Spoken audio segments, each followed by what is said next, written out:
ایران کا بادشاہ بہت دنوں سے پریشان تھا۔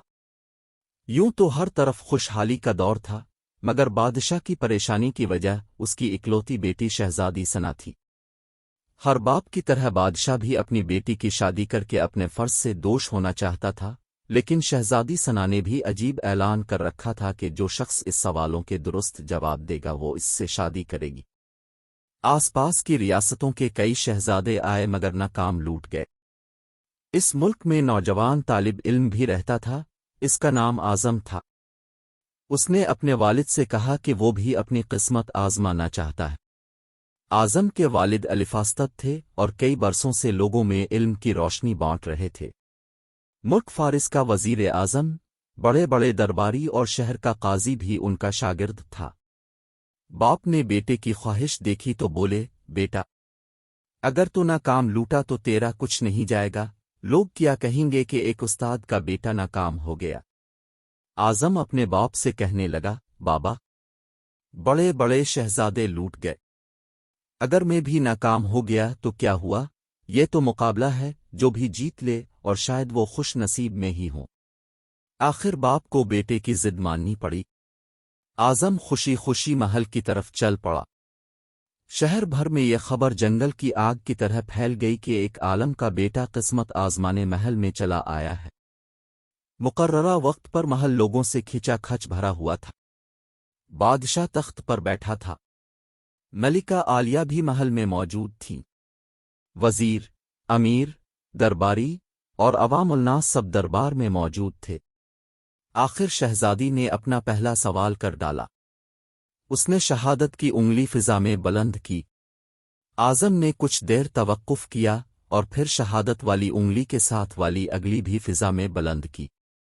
یہ دیکھ کر شہزادی مسکرا اٹھی اور ملکہ عالیہ بولی، شاباش اے نوجوان، تم پہلا مرحلہ کامیابی سے طے کر گئے ہو۔ دوسرے سوال کے لیے شہزادی کرسی سے اٹھی اور ہاتھ میں تلوار لے کر ہوا میں چلانے لگی۔ کچھ دیر بعد وہ دوبارہ اپنی نشست پر آ کر بیٹھ گئی۔ بادشاہ سمیت ہر درباری کی نظر اعظم پر تھی۔ اعظم کھڑا ہوا اور اپنی جیب سے قلم نکال کر فضا میں بلند کر دیا۔ شاباش اے نوجوان، ہم خوش ہوئے، یہ جواب بھی درست ہے۔ ملکہ عالیہ کی آواز دربار میں ابھری۔ اسی کے ساتھ دربار مبارک ہو کی آواز سے گونج اٹھا۔ دو سوالات کیا تھے، ان کے جوابات کیا تھے؟ اب ہر شخص اس پر غور کر رہا تھا کہ شہزادی نے کیا پوچھا اور اعظم نے کیا جواب دیا۔ لوگوں کے لیے یہ ایک راز تھا۔ آخر شہزادی نے تیسرا سوال کر ڈالا۔ وہ تیزی سے سیڑھیاں آتر اور تیزی سے سیڑھیاں چڑھ کر دوبارہ اپنی نشست پر بیٹھ گئی۔ یہ بڑا عجیب و غریب سوال تھا۔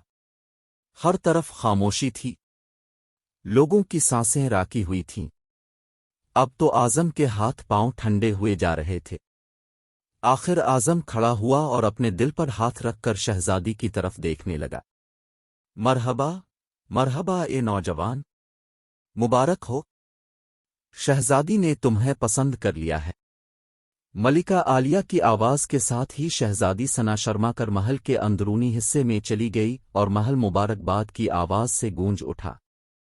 لوگ خوشی سے جھوم رہے تھے۔ وہ دل ہی دل میں اللہے کا شکر ادا کر رہا تھا جس نے اسے یہ اعزاز بخشا تھا۔ بادشاہ نے اعظم سے پوچھا، اے نوجوان، ملکہ عالیہ کو تو تم نے مطمئن کر دیا، اب یہ بتاؤ کہ تم سے کیا پوچھا گیا تھا اور تم نے کیا جواب دیا؟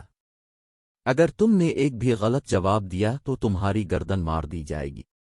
اعظم پر اعتماد انداز میں کھڑا ہوا اور بولا، بادشاہ سلامت۔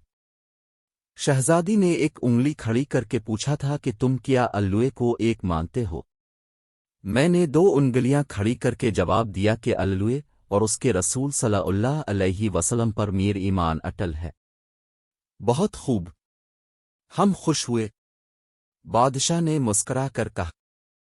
اعظم بولا، اس کے بعد شہزادی نے تلوار چلا کر پوچھا تھا کہ اس سے بڑا کوئی ہتھیار ہے؟ میں نے جواب دیا، ہاں، قلم کا وار تلوار کے وار سے زیادہ کارگر ہوتا ہے۔ ماشاء اللہ، نوجوان، تم نے ہمارا دل جیت لیا۔ تم نے ثابت کر دیا کہ جاؤ جلال دولت و حشمت کی علم کے سامنے کوئی حیثیت نہیں۔ لیکن تیسرا جواب بادشاہ نے حوصلہ افزائی کرتے ہوئے پوچھا۔ اعظم نے آسمان کی طرف دیکھا اور کہنے لگا، بادشاہ! شہزادی دربار کی سیڑھیاں آتر اور چڑھیں، کرسی پر تھک کر بیٹھ گئیں۔ انہوں نے پوچھا تھا کہ میں تھک چکی ہوں، لیکن میرے جسم کی ایک چیز نہیں تھکی۔ میں نے جواب دیا، دل، یہ پیدائش سے لے کر موت تک بغیر تھکے دھڑکتا رہتا ہے۔ بادشاہ نے اعظم کو پاس بلا کر گلے سے لگا لیا اور کہا، اے لوگو، گواہ رہنا، میں نے حقدار کا حق ادا کر دیا ہے۔ میری بیٹی ایسے شخص کی بیوی بن رہی ہے جس کے پاس علم کی دولت ہے، جسے کوئی نہیں چرا سکتا ہے اور نہ کم کر سکتا ہے۔ بادشاہ نے اسی وقت خوشی خوشی اعظم اور شہزادی ثنا کی شادی طے کر دی۔